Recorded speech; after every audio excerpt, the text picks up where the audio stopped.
Because true prevention is really digging. You really dig into somebody. You dig into inflammation, how to detoxify, their hormone balance, their oxygenation. You dig into all those concepts. Because if you can correct those concepts, you can prevent somebody from getting sick. Everybody, welcome to the OldFashion Health Show. I'm your host, Jazz. We got a treat for you guys today. We have a best-selling author, physician, international lecturer, of course. We have her. She's also a professor here at Emory University. She's a mother of two and also a wife. No, I'm not talking about somebody with multiple personalities. I'm talking about Dr. Taz. Thank you so much. You must tell us when you noticed that health became a passion of yours. I think health has always been a passion, but the reasons have changed and the motivations have changed. I mean, when we can go back. I don't know how far back you want to go. But let's go back as far as you're comfortable with. All right. So if you want to go back, I think it honestly started very simply. You know, I'm of Indian descent, and one of the first trips I took with my parents was to India, and I was a little bit appalled with the poverty there and kind of the state of children's health there. I mean, it was considered normal to have like a kid walking around the street with a broken arm, or I don't know, just stuff you don't see here. Right. So I was 10, and I said that when I grow up, I'm going to be a pediatrician. And you know, I started studying through college, thought about lots of different careers along the way, kind of veered off that course in different ways and in different forms, and you know, ended up back with I either was going to do journalism or I was going to do medicine, and I chose medicine. And the only reason I really chose medicine is I wanted to take care of kids, and that was the bottom line, and that was my reason back then. Wow. So I made it through med school, made it through residency, was motivated by taking care of kids, and you know, did all of that, came back to Atlanta to work, and started working in the emergency room. And Emory? No, I actually started with CHOA, Children's Healthcare of Atlanta, and their system, and promptly got recruited out of their system to work for another community ER, Wellstar. I don't know if you guys are familiar with them or not, but I got recruited to work in their ERs. But the difference there is that's not a children's hospital. You know, you see adult and kids there. So I had to get comfortable seeing adults just as much as I saw children, you know. So the motivation there changed. So I went from I'm going to take care of kids, I'm going to do a bunch of stuff for kids, to I'm now in the emergency room, and I'm fascinated by all the different things I'm seeing and all the different problems that come in.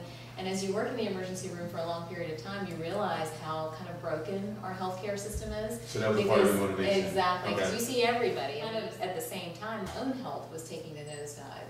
And so I was then trying to figure out what was going on with me, and sort of in the search for that, got into the field of integrative and holistic medicine, and just started studying. With so many aspects of your life, being an author, being a mom, being a lecturer, how do you find time to keep yourself healthy? Well, I mean, I try to make it a priority, but I am. I mean, food I'm meticulous about. I think food fuels me, it sustains me. I notice too when I step off sort of what my diet should be, then that's when I don't feel as good, I don't have the energy that I normally have, I can't think as clearly. So that's probably my number one. My number two is exercise. And then there's a lot of other things I do that I take advantage of. I'm a trained acupuncturist, so I'll do acupuncture on myself. You know, I'll get a massage. What you trained at? I have this desire to learn everything, but then anyhow, so I'll do acupuncture on myself, I'll get a massage every now and then. You do it yourself? You can do that yourself? I can do acupuncture on myself. I know, it freaks out my family, but I do they'll walk in and they'll see this whole face full of needles, but anyhow, so those are some of my tricks. You know, the food first, food more than anything else. So what kind of diet do you have? What do you try to keep up with? Well, what I try to keep up with, I am gluten-free. That's a lot of my health story. A lot of my hormone issues and other things that I was having through residency were tied back into having issues with gluten, which then affected my thyroid, which then affected other things. So when I travel, I try to carry stuff. Like I'll carry a lot of protein bars with me. I'll only pick snacks like at the airport that fit that sort of gluten-free piece. I'm trying to stay away from a lot of the packaged and processed foods that you try to grab for. I traveled yesterday, for example, and I make it, I mean, this is terrible, but if I can't find something or I don't have something on me, I just don't eat, honestly. I'll just, because for me, it's just not worth it. I just feel worse, honestly, when I eat something that I can't tolerate. And almost, I would rather take that feeling of hunger over that feeling, overtake that feeling of, you know, of eating something and then paying for it for 2 more hours, you know. So that's kind of my strategy. Good strategy. So here at OldFashion Health, we kind of focus on the mental, nutritional, physical aspect of health. And I noticed your center here in Atlanta, the Atlanta Center for Holistic and Integrative Medicine, encompasses all three. Can you talk about your center as well? Sure. So the center was started with, just the passion to help people, honestly. I never intended for it to be as big as it is or to be as busy as I am. I thought, hey, one day a week, I've studied all this stuff, like you pointed out. Like maybe my husband actually, he was like, maybe you should share this with other people instead of just, talking about it and training yourself. So we started very small, very tiny, with the intention to just kind of share what I know, and the demand was there, and we grew and grew and grew. We continue to grow and get bigger. So in the center, the way we really work, we don't reject conventional medicine. There's some patients that'll come in and they think I want nothing to do with conventional medicine. That's not true.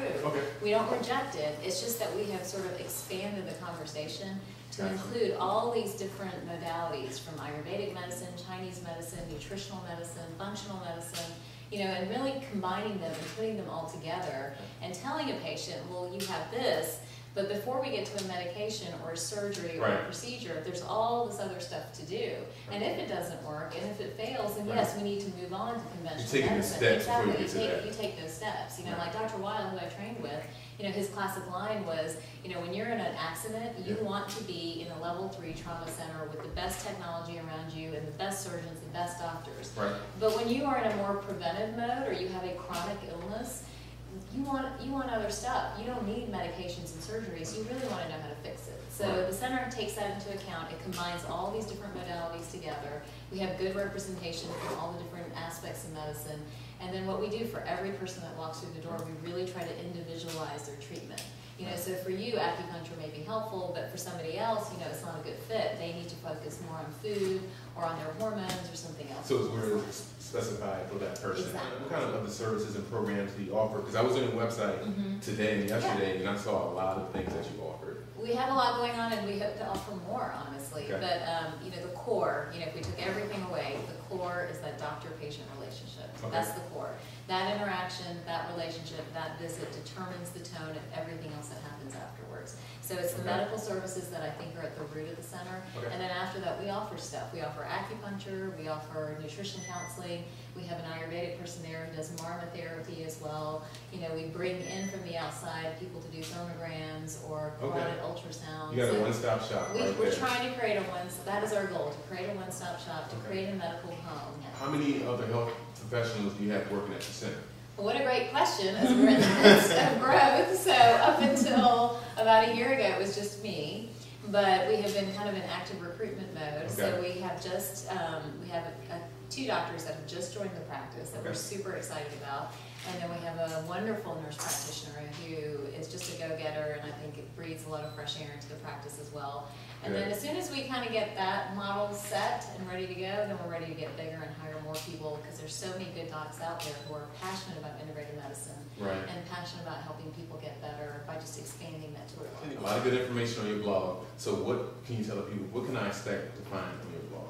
Well, there are 2 sites. There's the center site, which is very center focused. It talks about all the different services, the programs, all that other stuff we have going on. But that's also an educational site, because we do put sort of up-to-date research articles, that type of thing, that are relevant. The Dr. Taz site, which is what you're referring to, is a little bit different. So it has more of my own personal flavor to it. And on that blog, we'll tackle different issues every week. And again, that same theme. How do you tackle any given problem, whether it's acne, aging, you can't sleep at night, you can't go to the bathroom regularly. How do you tackle those by expanding your toolbox? So really that entire site is focused on that, and really educating people and serving as a resource for that type of information.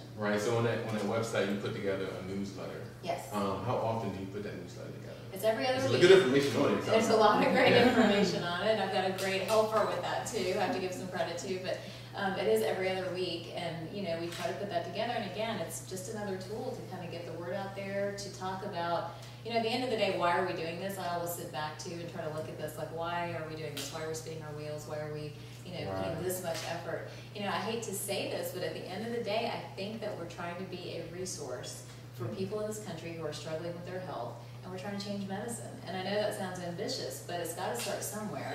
And it's got to become a groundswell movement. Many options out there, not just the correct, exactly. People are brainwashed a lot, especially when they're kids. Take medicine, take that. Well, it's culture. It's a part of our culture, I mean, and you can see the generational shifts too with patients. Like, your older patients are used to just taking a medication. The younger ones are coming in now, like do I have other options? What are my other options? Okay. So you're seeing sort of the shift culturally. A lot of people don't want to take pills. I know my friends, they don't want to take pills, medication every day. So that's one of the reasons why they look for a holistic. Exactly. And they worry about the side effects, especially now that we have all the ads on TV and you have the disclaimers right after that. It's a great medicine, however, you may die, be blind, everyone's like, wait a minute, is there another option? So I feel like the pharmaceutical industry in a way has kind of, hurt themselves to a certain extent. Actually, our book of the month for August, we read a book every month for mental health, and our book of the month for August we just finished up was Water Cures Drug Skill. And one of your articles said that to reduce your risk of cancer, and it had to do with just drinking water. So can you go into that a little bit?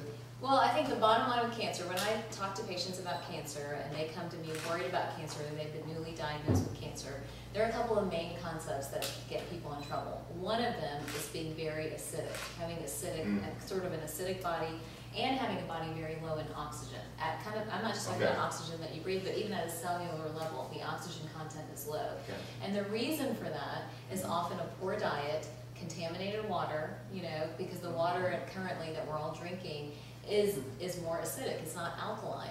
And so when you're talking about body pH, because we know cancer cells can't really thrive and grow in an alkaline environment, then that's when we know that the type of water that you're drinking is so hugely important, and drinking alkaline water plays a role in that. Now some people take that conversation even further. I was in New York yesterday and a woman was talking to me about ionized water and water that's gone through a reverse osmosis system.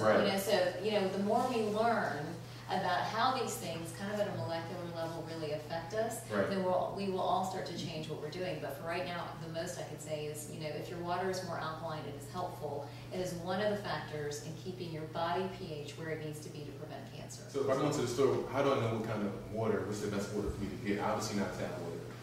So I might be able to go up the spring or something like that. What should I look for? So we usually say look for distilled water. Usually spring water is better. Obviously you don't want any well water sources or those type of things, but that's usually a good starting point. Good stuff. Yeah, this book says something similar to that as far as drinking water can help you with simple things as far as back problems, back pain, osteoporosis. Before people want to go and get drugs, just drink some water. Well, hydration. Hydration.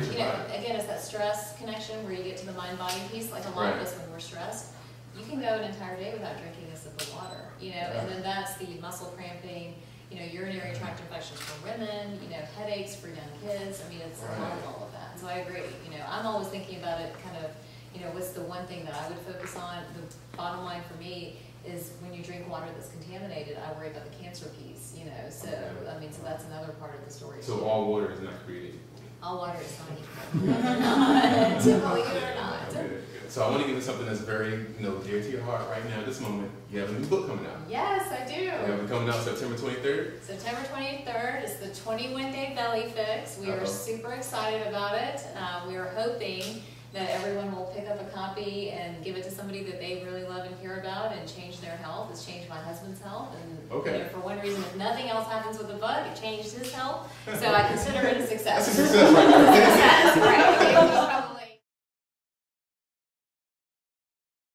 So what separates your book from all the other books that are out there right now? Yeah, that's a great question because, even when you go out there and go to the health section, you see all these books. Well, try this diet, try this, do that. So the bottom line with this book, this is a gut book. It's a belly book. It's about the entire fact that changing your gut flora, the bacteria that live in your belly, how your belly breaks stuff down, what your belly lining looks like, is the secret to health. It's the secret to your digestive health, that's obvious, but it's also the secret to weight and weight loss. It's kind of the secret to hormone balance. Secret all right here. It's all right here, and it's not really a secret because Ayurvedic, Chinese medicine, those guys, those are 3,000 and 4,000-year-old systems of medicine. They talked about that all those years ago, and somewhere in our journey of medicine, we lost that conversation completely.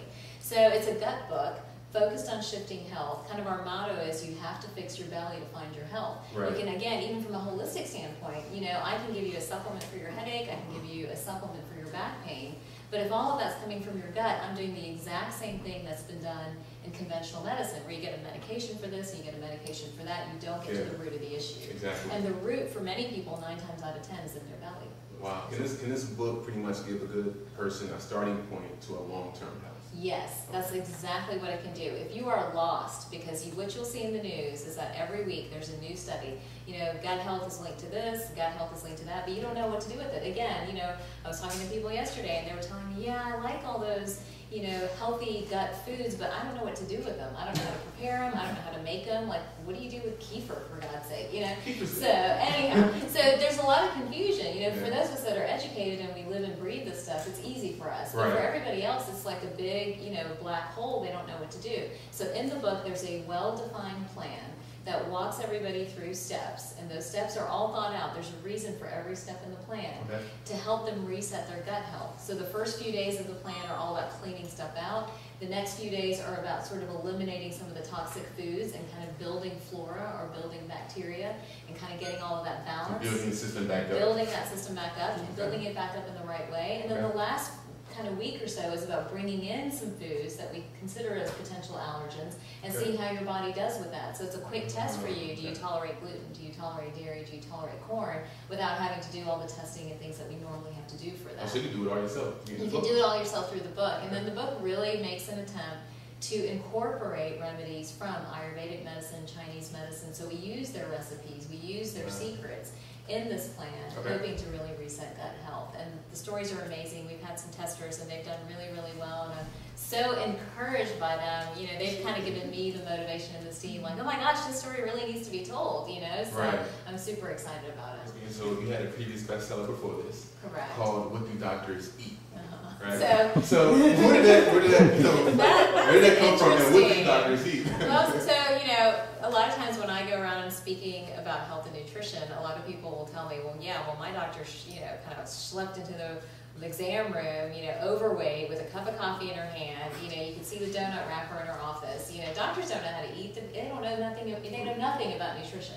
So that was the whole premise. Like, wait a minute, some of the leading doctors in the country know a lot about nutrition, and we're happy to share it. You know, so that was the premise. Like, here's what some of your top doctors across the country. I mean, I'm not the only voice in there. You got, you know, you got Andy Weil in there. You got Deepak Chopra, I think, is in there. You got a ton of great doctors. Travis Stork is in there. You've got these recognizable names in there. And as you comb through their diets, we're not all that different. You know, some of us are gluten-free, some of us are not, some of us are vegetarian, some are not. But in general, everybody who's very health conscious is following kind of a semi-vegetarian, anti-inflammatory, Mediterranean-style diet. That was sort of the general rule. So what we could do is take everyone's recipes and, again, come up with a good diet plan that if people followed, they would feel great and, again, lose some weight. Wow. During this time of the year, we have kids going back to school. So one of the problems that parents have is trying to give their kids, you know, proper food to eat in their lunchbox. So what do you think that, you know, parents come up against the wall? What are some mistakes that you think that they make? Well, I mean, first of all, funny that you say that because we're doing a whole seminar on lunchbox, you know, snacks and nutrition coming up at Whole Foods on September the 13th. But the biggest challenge, and you know, I'm a mom, I have a 6-year-old and a 5-year-old, and I think I've fallen into this as well. I mean, the biggest challenge is what are these guys going to eat for snack or for lunch?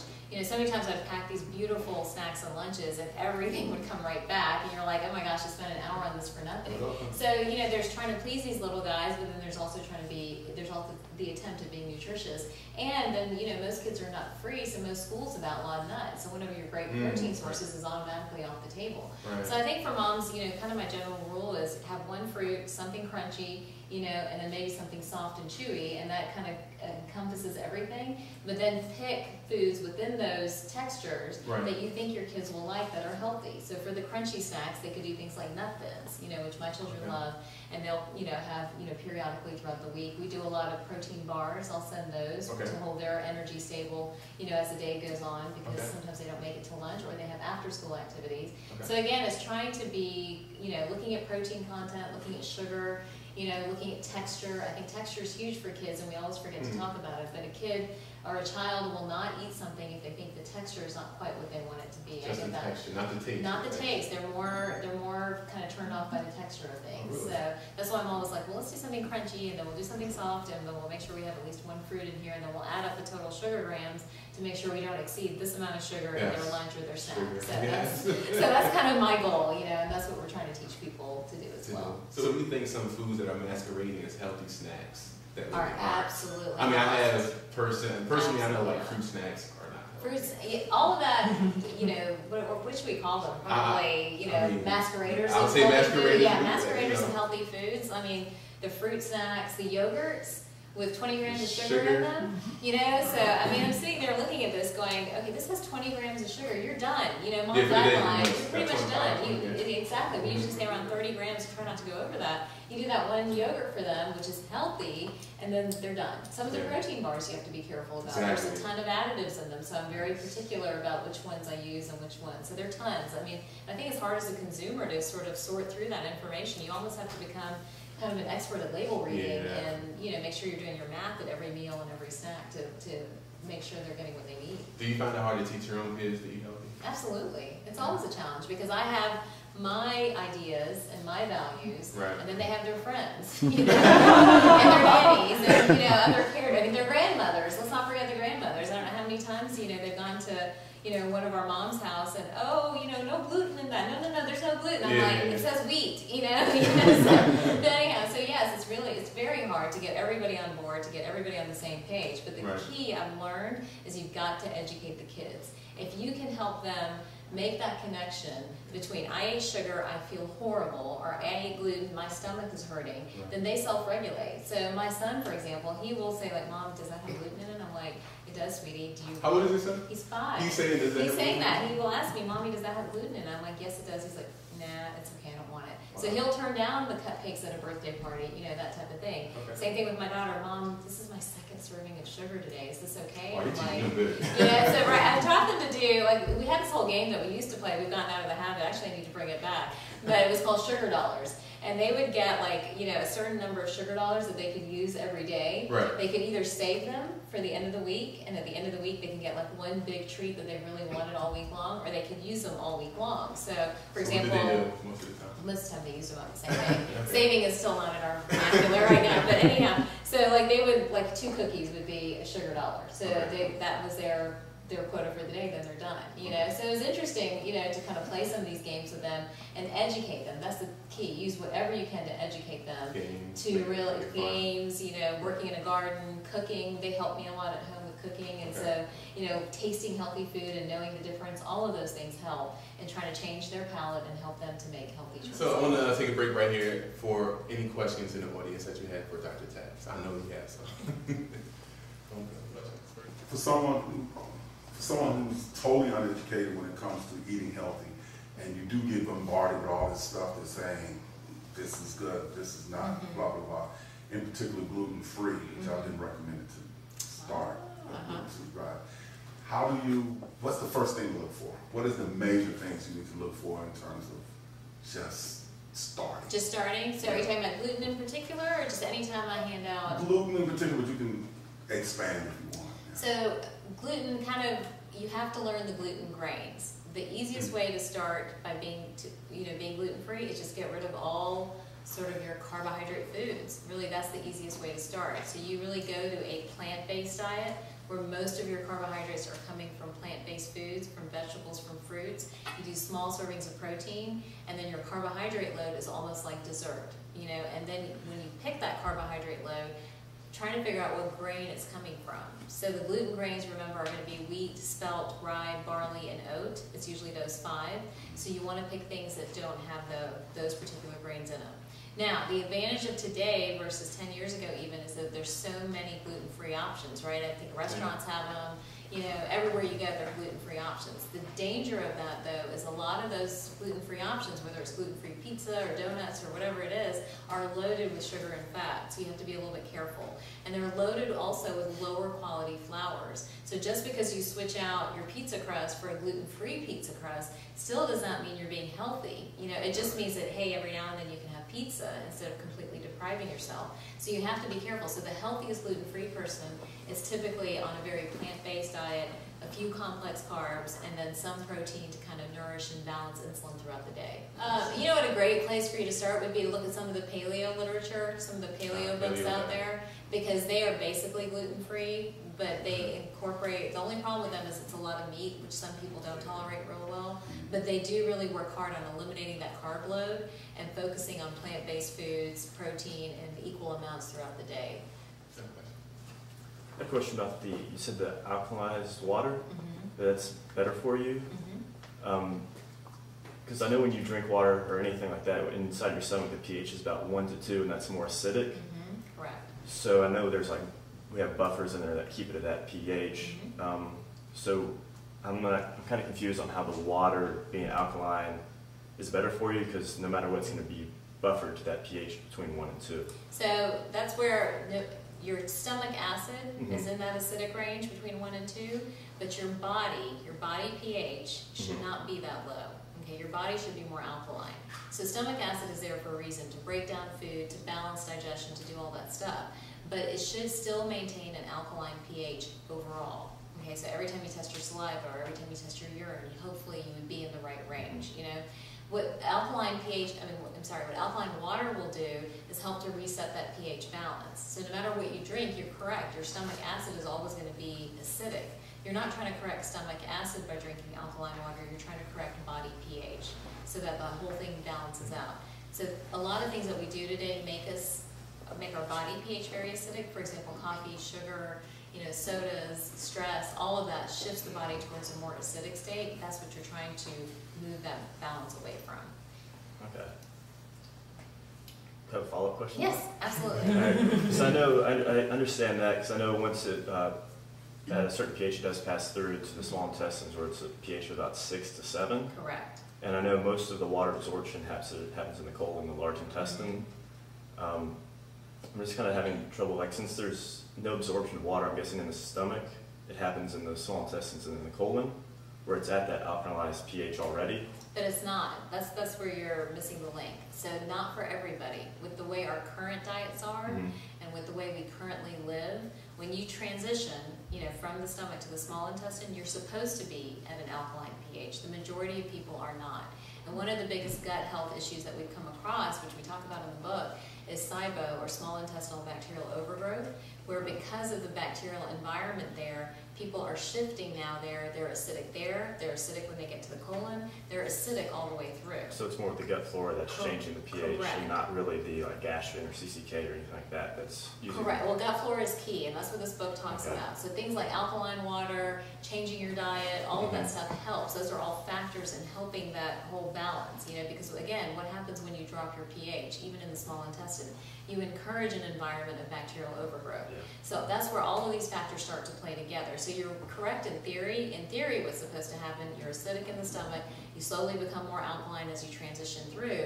But what's truly happening in reality, that's not that's not the case. People are acidic all the way through because of diet, because of food, because of lifestyle, because of all these other things that we're trying to explore nowadays. I mean, people have blamed everything from, even from vaccines to environmental toxins, but something is happening where we as a nation, we're not doing that anymore. That's not happening anymore. And that's why you're seeing the level of disease and the body burden of disease that you're seeing today.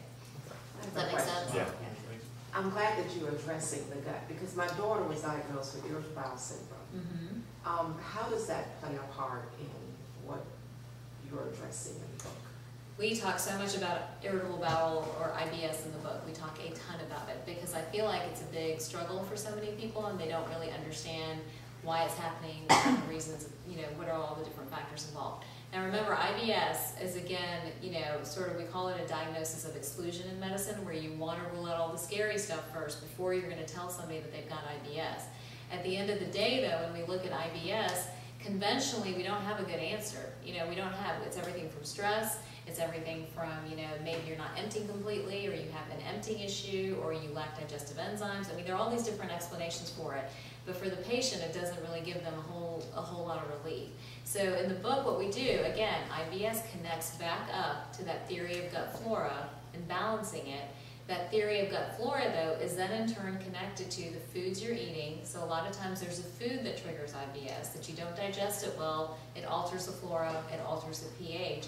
Or it's connected back up to stress, because remember, 95% of our neurotransmitters are made in our bellies. They're not made in our brain, and people always forget that. Most of them are made here. So if you are highly stressed, that whole population changes here, and then that continues that cycle of IBS. So we do talk a lot about it. It's a very important concept for American health. We see it a lot. And again, there are a lot of different factors in play, but we think the root is back to gut flora is off. Why is gut flora off? Let's figure that out. So what is the difference between drinking filtered water versus alkaline water? All right, so in alkaline water, it's been specifically treated to have a higher pH, okay, typically a pH over 7. In filtered water, no one's worried about the pH. All they're doing is filtering out, you know, maybe chemicals, heavy metals, that type of thing.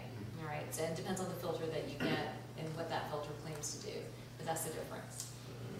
Is it still good for you to filter? Absolutely, absolutely. And alkaline water is debated, honestly. You know, I get asked that question all the time. There's so many companies that, you know, are selling alkaline water and making it a business. And I, you know, for me, again, it's sure, it can't hurt. It's one more helpful step when we're trying to create or fix this problem of acidity.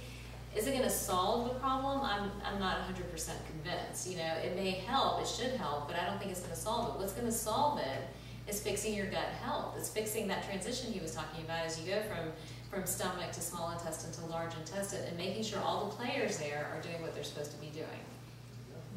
Questions? I have one. Do you have a certain approach for when you're working with older patients who are dependent on medication, but certain, a diet plan can really help improve their condition? So patients that come, you realize we see a spectrum of patients. We see everybody who just wants to look better and feel better to people that are truly sick, and they're very sick, and they've been everywhere too. They've been to Mayo, they've been to Hopkins, they've been all over the place, and then they end up at the practice. So when I'm dealing with somebody older who's coming in with a long list of medications, we have to be super, super careful, because oftentimes whatever illness or ailment they have, it's been there for a while. It's not that it's been there just for a couple months and I can turn it around real quickly. So usually we leave their medication list alone. We work harder on some of these concepts like gut health, nutritional support, you know, making sure they're getting the right number of calories, making sure they're not losing muscle mass, those type of things. And lifestyle, mind-body type things too, because a lot of older people are isolated or living on their own or don't have a lot of support. So we work really hard there and don't do a whole lot with their medications because they're sicker usually. They've had issues for a much longer period of time. So I'm not comfortable having an older person walk in and say, okay, we're gonna get rid of your blood pressure medication and this medication. You know, we don't do that. Now, if they turn around over the course of time and we start seeing improvements and we see numbers correct on lab work, then yeah, we'll work with them and say, okay, well maybe we can start to lower the cholesterol drug. You might not need as much because your GI system has been corrected. And because your GI system is corrected, your blood pressure numbers look a lot better, so we can correct that.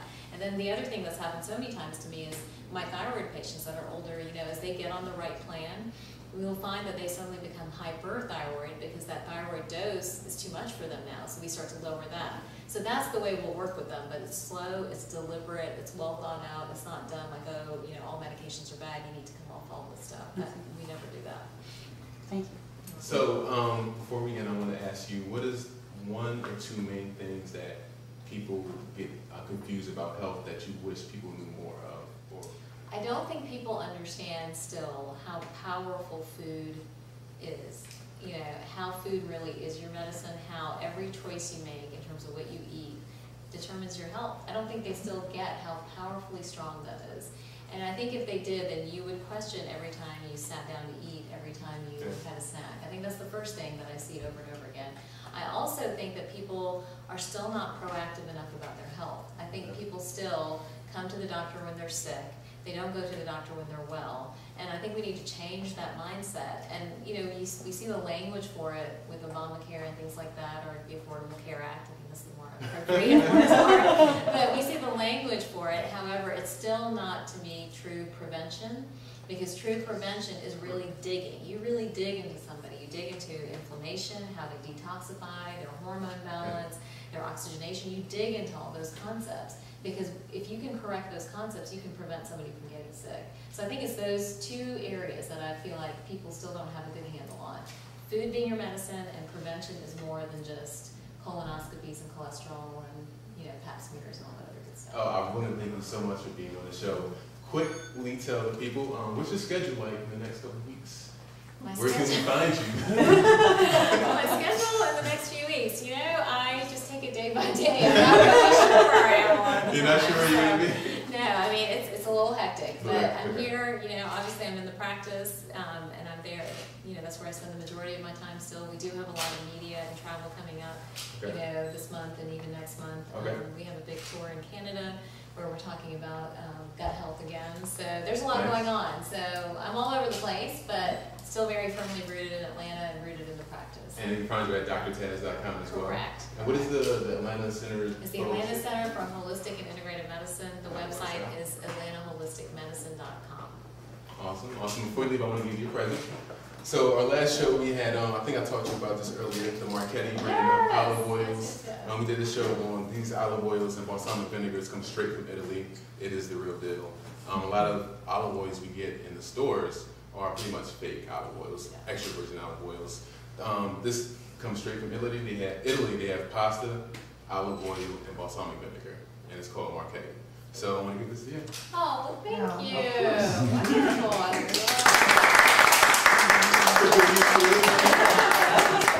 appreciate it. Of course, of course. Again, this is Jazz for Old Fashioned Health. I want to thank you all so much for coming out. We have shows pretty much every Thursday. Just look for the flyers and look for the emails coming out. And we hope to see you again. And this is Jazz for Old Fashioned Health. Prevention is Until really next time. digging. You really dig into